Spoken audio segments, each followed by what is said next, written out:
నేను మీ రాఘవరావునండి. మీరు ఈ మధ్యన యూట్యూబ్ చాలా ఛానల్స్‌లో అబద్ధాలు బాగా ప్రచారం జరుగుతున్నాయండి. ఈరోజు కొడాలి నాని అరెస్ట్ అయ్యాడు కలకత్తాలో అని ఒక తప్పుడు సమాచారం బయటకొచ్చిందండి. అది తప్పండది. కొడాలి నాని హైదరాబాద్‌లో ఉన్నాడు. కొడాలి నాని కలకత్తాలో అరెస్ట్ కాలేదు. ఇది గమనించమని నా యొక్క విన్నపం.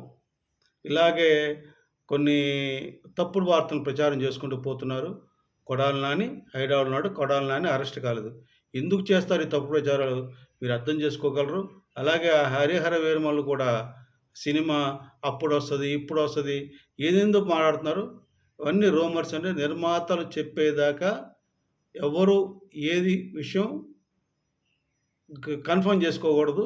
అలాగే కొడాలి నాని అరెస్ట్ విషయం వస్తే గవర్నమెంట్ ప్రెస్ రిలీజ్ చేస్తుంది. అప్పుడు దాకా ఇటువంటి వార్తలు నమ్మకూడదని, నమ్మొద్దని ప్రజల్ని వేడుకుంటూ సెలవు తీసుకుంటున్నాను.